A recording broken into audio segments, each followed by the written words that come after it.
Mari kita satu hati dalam doa. Bapa yang baik, terima kasih kalau Engkau berikan nafas kehidupan dalam kehidupan kami. Terima kasih kalau hari ini Tuhan adalah awal tahun yang baru, di mana Tuhan mengurapi, memberkati. Sampai di sini Tuhan, kami boleh menginjak tahun yang baru dan juga kami boleh melangkah di tahun yang baru. Terima kasih Tuhan Yesus. Kami percaya janji-janji-Mu digenapi di dalam tahun 2024 ini. Janji-janji-Mu bagi kami. Terima kasih Tuhan Yesus. Sebentar Tuhan, kami akan mendengarkan firman-Mu. Roh Kudus terangi hati dan pikiran kami, hingga kami boleh memahami, mengerti, menangkap apa yang menjadi isi hati Tuhan, dan mengaplikasikan firman-Mu di dalam kehidupan kami sehari-hari. Terima kasih Bapa yang baik, yang mau katakan kami siap untuk mendengarkan firman-Mu. Dalam nama Yesus, haleluya. Amin. Shalom Bapak Ibu Saudaraku, rekan-rekan terkasih, jemaat Home CC dimanapun berada. Puji Tuhan, hari ini kita mengawali tahun yang baru di hari pertama di tahun 2024. Bapak Ibu Saudaraku, tentunya ketika kita memasuki tahun yang baru, kita selalu bertanya-tanya, Tuhan, bagaimana? Ya. Tentunya ketika kita memasuki tahun yang baru, bukan berarti masalah-masalah yang ada di belakang itu tidak terbawa ke dalam tahun yang baru. Begitu bukan Bapak Ibu Saudaraku? Ya. Hari ini saya mau katakan, siapa yang hari-hari ini membutuhkan pertolongan Tuhan? Angkat tangan. Siapa yang hari ini seperti mau putus asa rasanya, menunggu jawaban dari Tuhan? Mungkin kau orangnya. Atau siapa hari-hari ini kok sepertinya Tuhan melakukan pembiaran terhadap masalah-masalah yang sedang kita hadapi? Atau mungkin kita adalah orangnya yang sepertinya kok Tuhan masalah gak selesai-selesai, dan Tuhan sepertinya kok tidak menolong saya.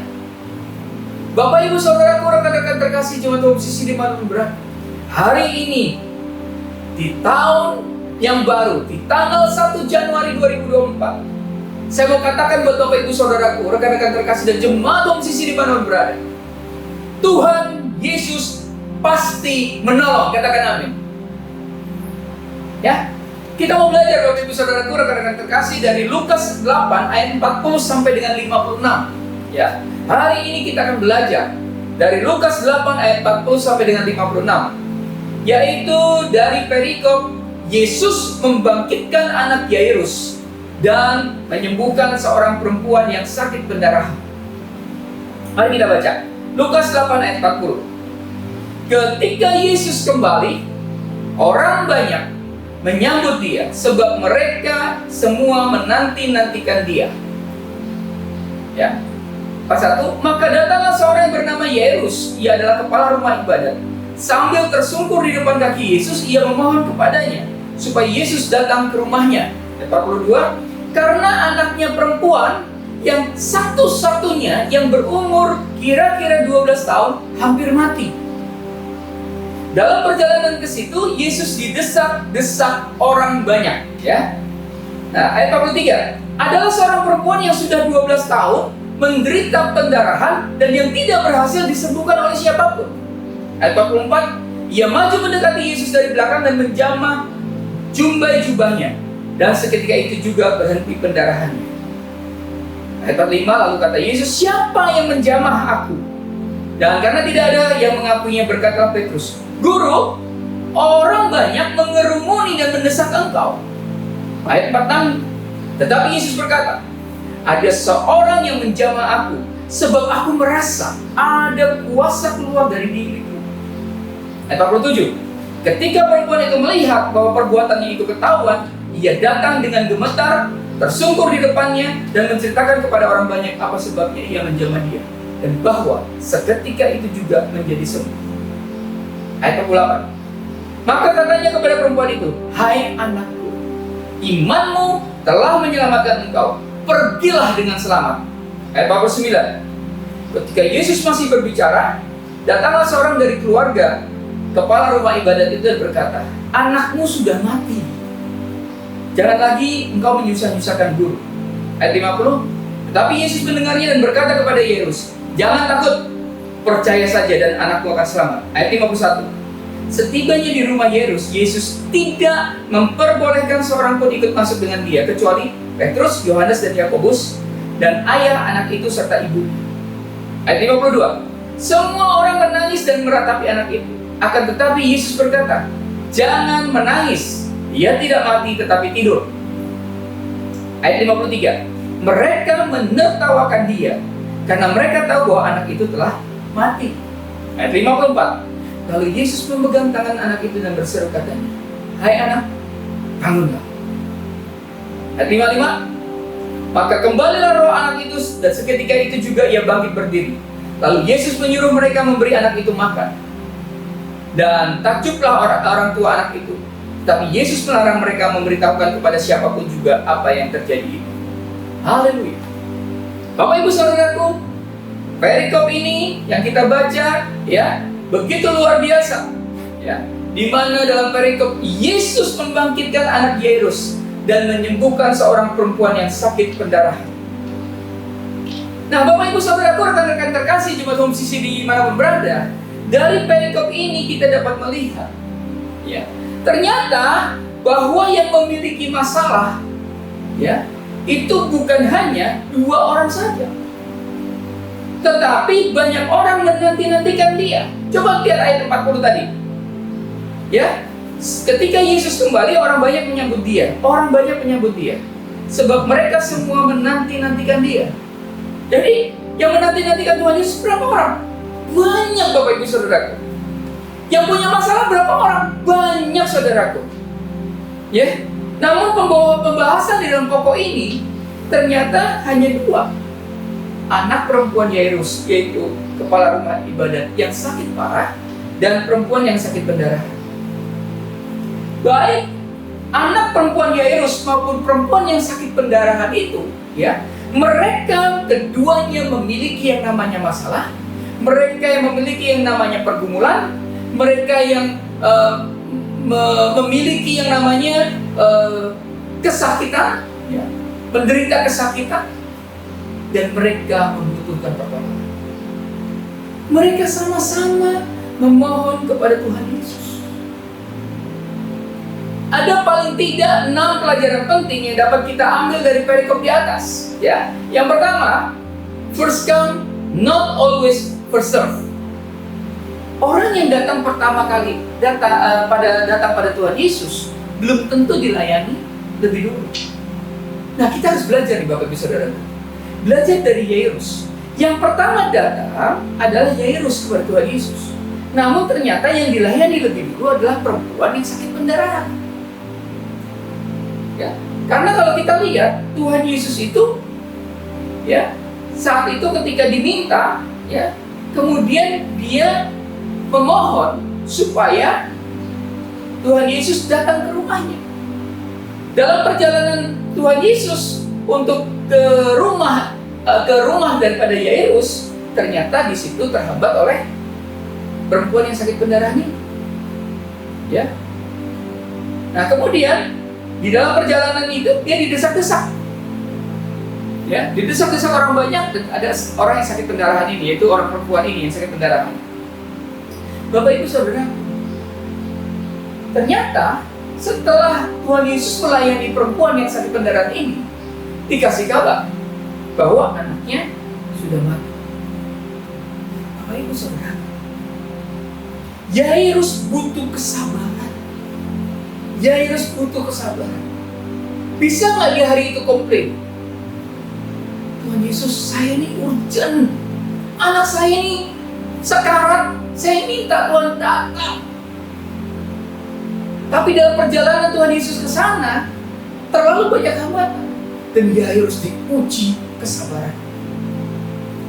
Bapak Ibu Saudara, jangan iri kalau melihat orang lain ditolong lebih dulu. Katakan amin. Kenapa? Tuhan sedang melatih kesabaran kita, sama seperti Tuhan sedang melatih kesabaran Yairus. Sekali lagi, bukan orang yang lebih dulu berseru kepada Tuhan, doanya yang akan dijawab, tapi mereka yang lebih dahulu percaya kepada Yesus. Jadi ada pepatah mengatakan, not first come, first serve. But first believe, first serve. Orang yang datang kepada Yesus dan beriman kepadanya, itulah yang akan dilayani. Yang kedua, yang kita belajar dari perikop ini, Bapak Ibu Saudara, God sovereign. Tuhan berdaulat, katakan amin. Tuhan berdaulat. Hidup itu tidak bisa kita kendalikan, Bapak Ibu Saudara. Ya, bayangkan dalam perikop ini kita melihat ada satu kata waktu, yaitu 12 tahun. 12 tahun yang lalu Yairus bersuka cita. Kenapa? Karena anaknya lahir. Lahir dengan selamat, lahir dengan sehat. Tapi kemudian 12 tahun kemudian Yairus berduka cita. Kenapa? Karena anaknya mati. Itu Yairus. Tapi perempuan atau wanita yang sakit pendarahan 12 tahun yang lalu dia berduka cita. Kenapa? Karena dia tahu dia mengalami sakit pendarahan. Tapi 12 tahun kemudian wanita ini bersuka cita karena disembuhkan. Bapak Ibu Saudara, hidup ini tidak bisa dikendalikan. Namun perlu diingat bahwa dalam segala hal dalam kehidupan kita, Tuhan Yesus berdaulat. Katakan amin. God sovereign. Tuhan tetap berdaulat. Memang seringkali bekerja dalam detik-detik terakhir. Namun saya mau katakan, Tuhan bekerja tidak pernah terlambat. Katakan. Yang ketiga, yang kita pelajari dari perikop ini adalah it's not about religion, but it's about relation. Bayangkan, ketika Tuhan Yesus datang, banyak orang berdesakan, menanti-nantikan Tuhan Yesus datang. Namun hanya ada 2 orang yang dilawat dan diceritakan di dalam Alkitab ini. Hanya 2 orang. Kuncinya apa, Bapak Ibu? Kuncinya adalah hati yang rindu akan Tuhan. Hati yang rindu akan lawatan Tuhan dalam hidup kita. Hati yang rindu kepada Tuhan untuk melihat dan mengalami mujizat Tuhan. Dan itu hanya bisa kita lakukan kalau kita memiliki hubungan yang erat dengan Tuhan. Hati yang mengasihi. Ini bisa dibangun dengan hubungan yang intim dengan Tuhan. Apa pelajaran yang berikut? Pelajaran keempat, yaitu rendah hati, Bapak Ibu sekalian. Bapak Ibu, sebagai gambaran, Yairus itu kepala rumah ibadah. Ya, untuk menjadi kepala rumah ibadah tentu tidak mudah, Bapak Ibu Saudara. Tidak mudah perjalanan. Dia harus belajar agama. Dia harus masuk dalam pendidikan. Butuh proses, butuh pendidikan. Menguasai bahasa. Dan jabatannya itu sangat prestisius, Bapak Ibu Saudara. Sangat prestisius, sangat bergengsi. Bahkan Yairus disebut rabi. Jabatan yang tidak sembarang orang dapat memiliki. Nah, apa yang kita belajar dari Yairus? Ketika datang kepada Yesus, Yairus menanggalkan gengsinya, menanggalkan kehormatan. Yairus turun. Dia merendahkan hatinya. Kehormatannya Yairus turun seketika ketika datang kepada Yesus. Kenapa? Karena Yesus itu siapa pada saat itu? Jadi bagi Yairus ketika mau bertemu dengan Yesus, Yairus harus merobek semua keakuannya. Dan dia tersungkur di kaki Yesus. Dia tersungkur di kaki Yesus. Ya, kita lihat di ayat 41. Sambil tersungkur di depan kaki Yesus, ia atau Yairus memohon kepadanya supaya Yesus datang ke rumah. Wow, orang yang punya jabatan begitu tinggi, kepala rumah ibadah, prestis, dia tersungkur, dia datang. Bapak Ibu, biasanya tokoh agama Yahudi seperti Yairus ini akan sangat malu kalau ia datang kepada Yesus. Siapa Yesus pada saat itu? Yesus itu paling tidaklah penginjil muda jalanan, Bapak Ibu Saudaraku. Yesus, ketika datang kepada Yesus untuk meminta pertolongan, itu mereka akan sangat malu. Kenapa? Karena para ahli Taurat dan orang Farisi membenci Yesus. Yesus harus menantikan Yesus untuk bertindak dalam menolong anak perempuan yang hampir mati. Bapak Ibu, Yesus merendahkan hati. Ikut Tuhan tidak mudah. Ikut Tuhan memang tidak mudah. Tapi satu hal, sepanjang hidup saya mengalami bahwa Tuhan tidak pernah meninggalkan saya. Ikut Tuhan tidak mudah. Tapi saya alami Tuhan tidak pernah meninggalkan saya. Yairus, dia rendahkan hati untuk menerima pertolongan.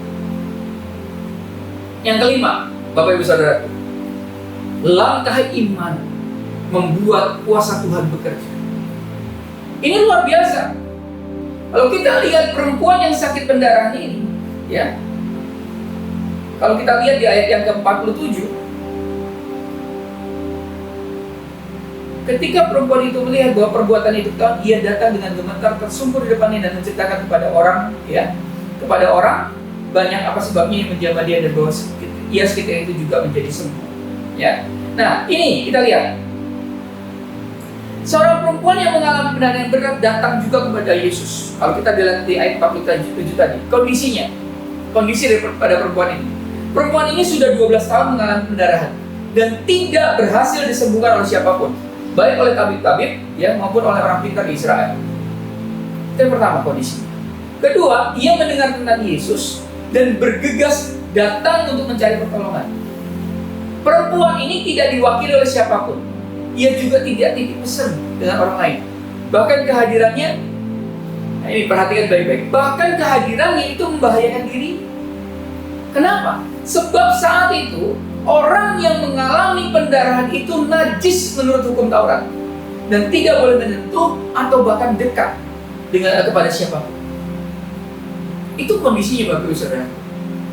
Ia datang sendiri secara pribadi dengan hati yang penuh percaya kepada Yesus. Dan perempuan ini sudah mengalami pendarahan 12 tahun. Percaya kalau ia menyentuh, coba aja dia sentuh, dia pasti sembuh. Perempuan yang sakit pendarahan ini percaya bahwa Yesus bukan manusia biasa seperti yang lain. Yesus bukan seperti ahli-ahli Taurat. Ya, makanya dia percaya bahwa dia akan sembuh. Perempuan ini percaya bahwa Yesus ini penuh kasih dan tidak akan memberikan sanksi lempar batu kalau ia mendekat kepada Yesus. Itu luar biasa. Itu iman, Bapak Ibu Saudara. Ya, dengan kepercayaan ini, perempuan ini dengan segala keberaniannya mendekat kepada Yesus dan menjamah jubahnya. Dan seketika itu juga pendarahannya berhenti. Bapak Ibu Saudara, iman perempuan ini merupakan permohonan yang begitu berarti bagi Yesus.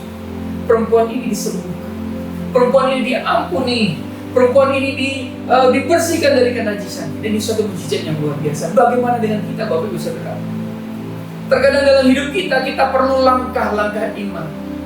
Saya sering menceritakan hal ini kepada teman-teman.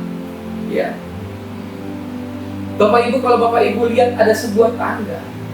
Ketika kita berjalan, ya, ada tangga dan anak-anak tangganya. Mengikut Tuhan dan memiliki iman seperti ini, Bapak Ibu Saudaraku. Ketika ini tangga, kita tidak melihat ada anak tangga untuk kita naik. Tapi ketika kita ayunkan tangan kita, tiba-tiba anak tangga itu ada.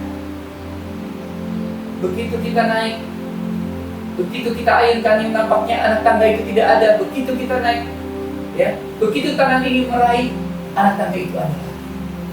Mengikut Tuhan seperti itu, Bapak Ibu Saudara. Meminta dan memiliki iman seperti itu, Saudara. Kita mungkin gak lihat, tapi begitu kita melangkah, Tuhan sediakan. Begitu kita melangkah, Tuhan sediakan. Dan ini yang terjadi. Langkah iman membuat kuasa Tuhan bekerja. Katakan amin.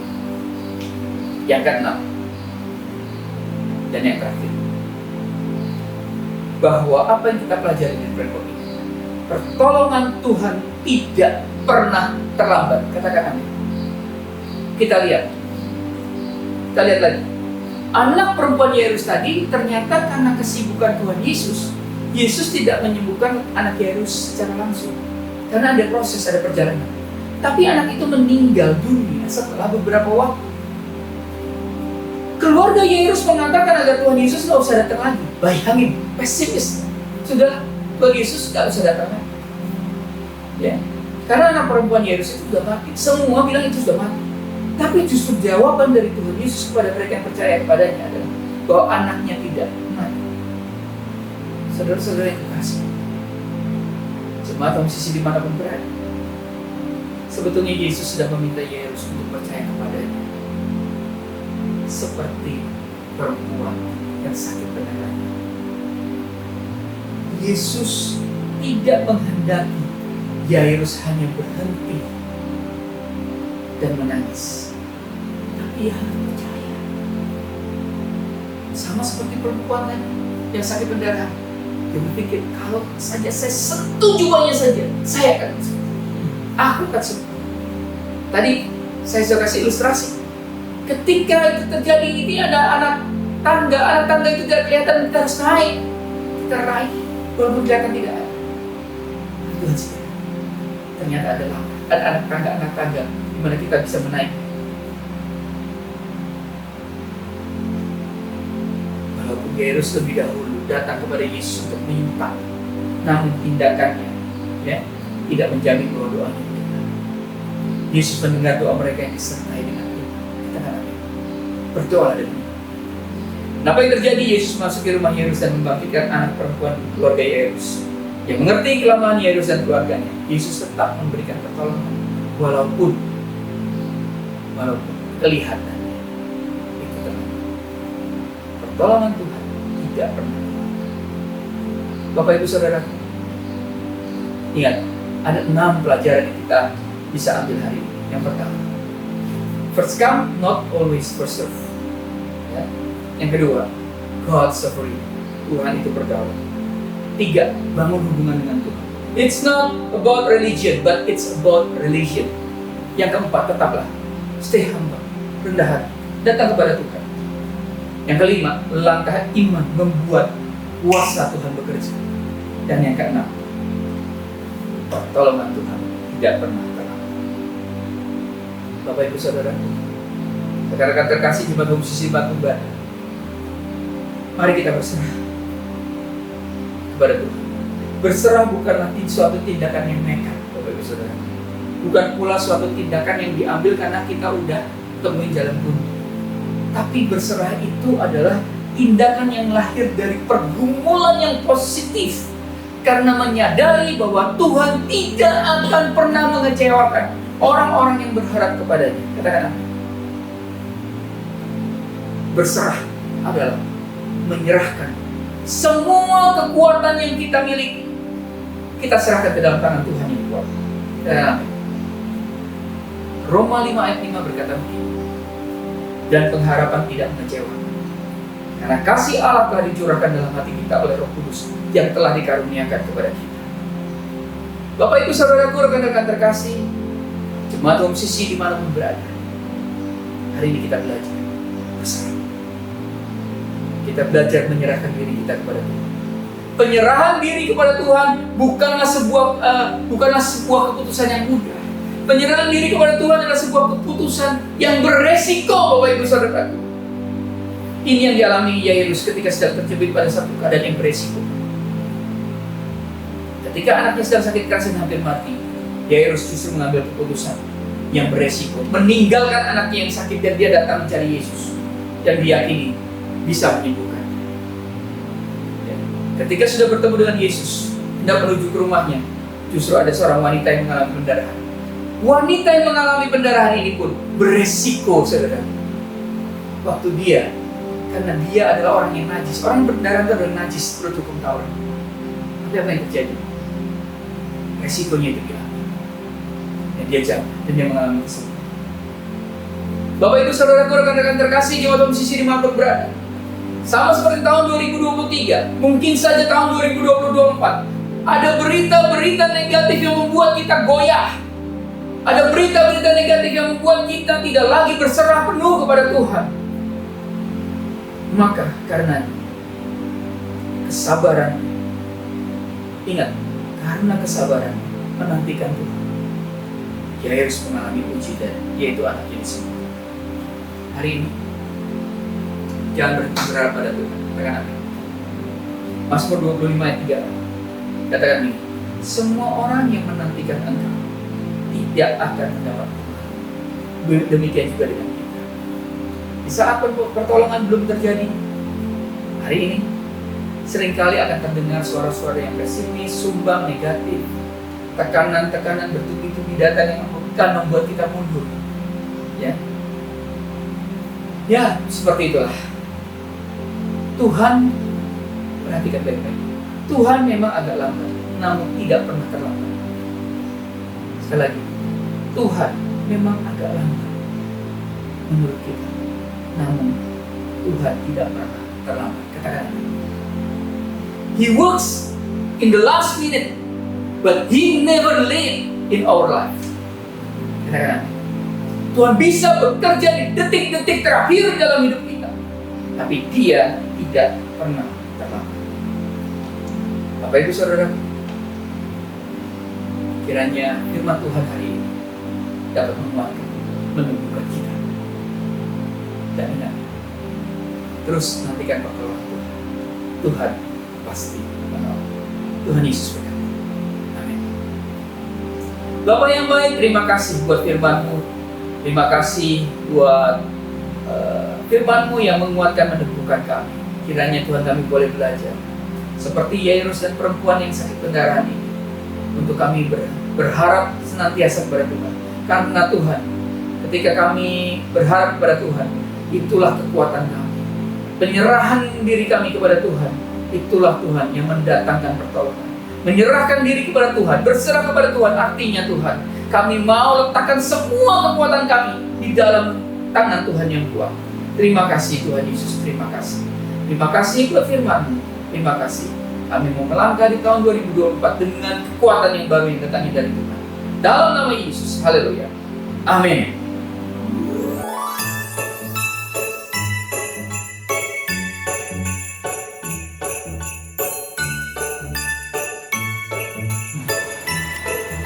Haleluya, puji Tuhan. Bapak Ibu Saudaraku, rekan-rekan terkasih, jemaat Home Sisi dimanapun berada, kita telah melewati tahun 2023. Bagi sebagian orang, melewati tahun 2023 mungkin dengan baik-baik saja. Tapi bagi sebagian orang yang lain, melewati tahun 2023 dengan tidak mudah. Ada tahun-tahun penuh pergumulan, penuh sengsara, ada duka cita, ada ketidakpastian. Tapi saya mau sampaikan satu hal, Bapak Ibu Saudaraku. Kalau hari ini Bapak Ibu Saudaraku, jemaat Home Sisi dimanapun berada, masih bisa mendengarkan Pastor Message hari ini, artinya kita baik-baik saja. Amin. Kita baik-baik saja. Kita sudah lewati tahun ini, ya, tahun lalu, ya, 2023, dengan kemenangan demi kemenangan. Selalu saya sampaikan, Ebenezer, sampai di sini Tuhan masih menolong kita. Katakan amin. Bapak Ibu Saudaraku, rekan-rekan terkasih, jemaat Home Sisi dimanapun berada, Home Sisi punya tema. Tahun 2022 adalah dengan tema tahun pemulihan. Tahun 2023 ada tahun di mana kita makin mencintai Tuhan. Dan tahun 2024 yang akan kita lewati ini, Bapak Ibu Saudaraku, bagi Home Sisi, tahun 2024 adalah tahun di mana pertolongan Tuhan nyata. Katakan amin. Bagaimana menerjemahkan tahun di mana pertolongan Tuhan itu nyata dan itu nyata terjadi dalam hidup kita? Yang pertama, tetap fokus pada Tuhan Yesus dan selalu rendah hati. Katakan amin. Tetap fokus pada Tuhan Yesus dan rendah hati. Yang kedua, bangun hubungan dengan Tuhan. Ya, karena kekuatan kita itu hanya dari Tuhan. Kekristenan bukan agama, dengan segala aturan-aturannya. Kekristenan itu tentang hubungan. Ayo, spend more time with God, dengan Tuhan. Yang ketiga, berani melangkah dengan iman. Ya, ayo berani melangkah dengan iman. Kenapa? Kita lihat mujizatnya nyata dalam hidup kita. Dan yang terakhir, yang keempat, jangan menyerah. Jangan berhenti di tengah jalan. Jangan menyerah. Apapun kondisimu, jangan menyerah. Kenapa? Karena Tuhan pasti menolong hidupmu. Katakan amin. Selamat tahun baru 2024. Selamat mencintai Tuhan. Berhenti menghakimi dan selalu jadi berkat. Dan ingat baik-baik, tahun ini adalah tahun di mana pertolongan Tuhan datang. Kita masuk tahun ini dalam sebuah dimensi pertolongan. Ayo kita nikmati campur tangan Tuhan dalam hidup kita. Tuhan Yesus memberkati. Karena itu, saudara-saudaraku jemaat Kristus yang dikasih Tuhan, angkatlah kedua tanganmu dan terimalah berkat. Mari aminkan setiap perkataan berkat yang kita percaya bahwa kita menerimanya. Tuhan memberkati engkau dan melindungi engkau. Tuhan menyinari engkau dengan wajahnya dan memberi engkau kasih karunia. Tuhan menghadapkan wajahnya kepadamu dan memberi engkau damai sejahtera. Kiranya kasih dan penyertaan Bapa di surga dan damai sejahtera dari Tuhan Yesus Kristus serta penghiburan dari Roh Kudus terus menyertai kita sampai Maranatha Tuhan Yesus datang kembali. Kita yang sudah menerima berkat Tuhan dan kita yang sudah mengamini berkat Tuhan terjadi dalam kehidupan kita, mari kita sama-sama katakan amin.